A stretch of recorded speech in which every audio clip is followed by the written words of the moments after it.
Gade vriende, verstaan ons altyd die woord van die Here reg? En my tweede vraag is, hoor ons altyd die woord van die Here reg? My naam is Rassie, ek is 'n dominee in Ierland en ons praat vandag oor die boek Jeremia, net 'n klein stukkie uit Jeremia 23. En Jeremia het 'n groot geveg gehad met valse profete. En in ons gedeeltetjie beklei hy oor die valse profete wat vir die mense verkeerde leiding gee uit die woord van die Here. En hier is die versie waaroor dit gaan. Daar's baie meer, jy kan dit maar gerus lees, maar vers 32, Jeremia 23 vers 32 sê: Dit is ek teen hulle wat vals drome as profeseë voorhou, is die uitspraak van die Here. Dit oorvertel en my volk laat afdwaal met hulle leuns en roekeloosheid. Dis nie ek wat hulle gestuur en hulle die opdrag gegee het nie. Hulle hou genaamd geen voordeel in vir hierdie volk nie, is die uitspraak van die Here. Ja vriende, dis 'n baie interessante gedeelte hier, waar dit gaan oor 'n baie slegte tyd in die geskiedenis van die volk van die Here, en Jeremia is die profeet. En wat hy wil sê as profeet is dat die almagtige God, die hemel, die skepper van die hemel en aarde, is 'n magtige God. Ons kan nie met sy woorde speel nie. Ons kan dit nie verkeerd uitlê nie. En wanneer ons dit doen, dan is ons in groot moeilikheid en lei ons baie mense in die afgrond af. So die groot vraag is, verstaan ons die woord van die Here reg? Lees ons dit reg? Verkondig ons dit reg? Nou ongelukkig in ons wêreld, in ons moderne wêreld vandag, is mense selfgesentreerd en hulle wil graag hê dat hulle eie gedagtes moet ondersteun word ook deur die Bybel. So baie moderne mense hou daarvan om die Bybel te sien as 'n handboek vir die lewe, so 'n tipe van 'n 7 stappe na geluk en na rykdom. En hulle gebruik die Bybel nou daarvoor en probeer nou daai 7 stappe uit die Bybel uitkry sodat hulle ook nou ryk en gelukkig is of natuurlik suksesvol is. So baie mense wil die Bybel uiteindelik so gebruik. En daar's ongelukkig mense wat ook die Bybel so interpreteer dat die Here wil net hê jy moet gelukkig wees of jy moet ryk wees of jy moet of dit maar net met jou goed gaan, mag nooit met jou sleg gaan nie. So dis 'n manier waar die Bybel vir mense verklaar word. In die tyd van Jeremia het die volk baie oortree.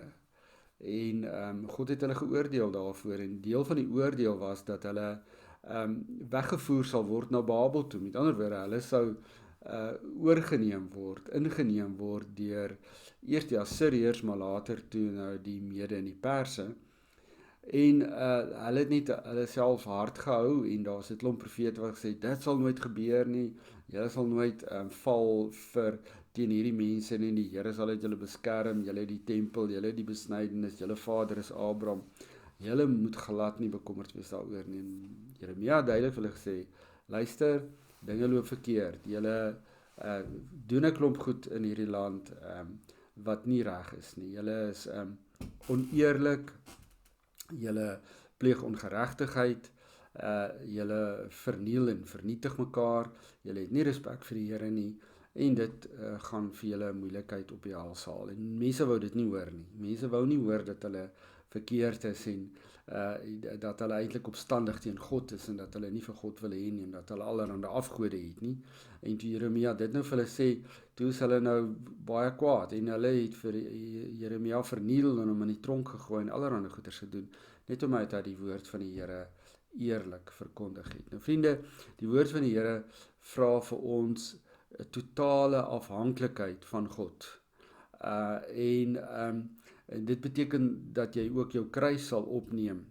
Paulus sê dat jy soos 'n soldaat sal wees wat alles opgee om te veg vir Jesus en natuurlik in die proses kan seer kry en kan sterf. Dat jy 'n slaaf is, sê die Here, wat eintlik niks besit nie. So en Paulus wat siekte gehad het, en Stefanus wat as 'n martelaar gesterf is, wat doodgegooi is met klippe, en soveel ander gelowiges het niks gehad nie, Jy het geen aardse rykdom gehad, en nou waar kom die ding dan vandaan, dat ons dink, as ons nou kinders van die Here is, gaan hy ons nou seën, en as ons gelowig is, dan gaan alles vir ons goed uitwerk. Dis nie so nie.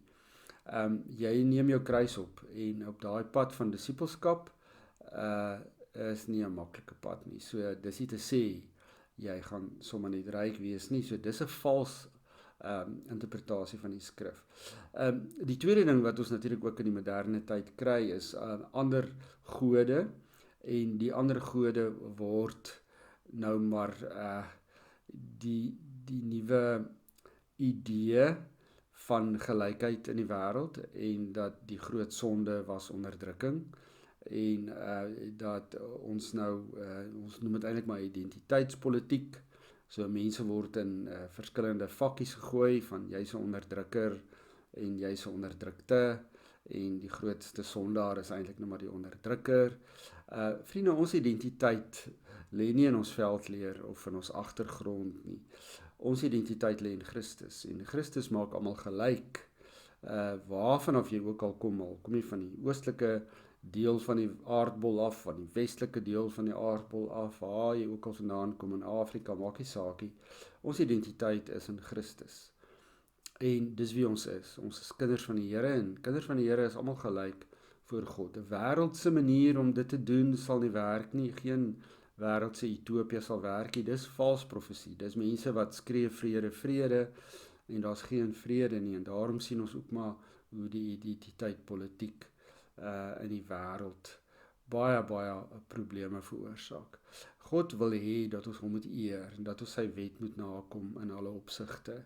Dis die enigste reëls wat daar is. En dis hoe ons die woord van God moet verstaan. En jy kan maar in Johannes gaan kyk.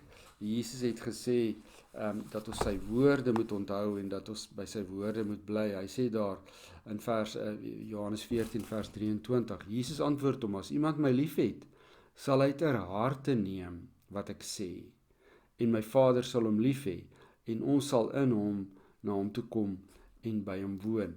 Luister na hierdie ding: sal hy ter harte neem wat ek hom sê. Wie my egter nie liefhet nie, neem nie my woorde ter harte nie. Die woorde wat julle hoor is nie myne nie, maar die van die Vader wat my gestuur het. So Jesus sê baie duidelik dat ons die woord van die Here ter harte moet neem, en dat dit baie keer beteken dat ons moet tot bekering kom, beteken dat ons leefwyse moet verander, beteken dat ons van ons afgode ontslae moet raak, dat ons volledig op hom moet vertrou, en dat ons moet afneem van ons menslike drome en menslike planne. Dit gaan nie inpas by God se wet nie. So vriende, God is 'n almagtige God, en hy vra dat ons sy woord eerlik en opreg moet ondersoek en moet verstaan, en dat ons daarvolgens ons planne en ons reëlings maak. Nou hoop ek dat u dit ook so sal regkry, en dat u ook sal ontslaa raak van allerhande verkeerde idees, drome, menslike planne, wat die woord van die Here gaan uitkanselleer. Oppas daarvoor. Ek bring julle voor hierdie keuse vandag. Leer die woord van die Here eerlik, suiwer, en daar's soveel maniere waarop u dit kan doen, selfstudie. U kan self die woord ondersoek en kyk wat die woord regtig sê.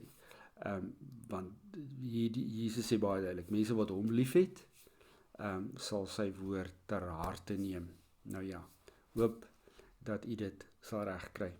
Here, dankie dat u woord vir ons gegee het, en dat ons dit ter harte moet neem. Dat dit so belangrik is, dat ons nie ons eie drome en idees daar moet indruk nie. Alleen u, en u wil, dis al wat ons moet volg. Amen.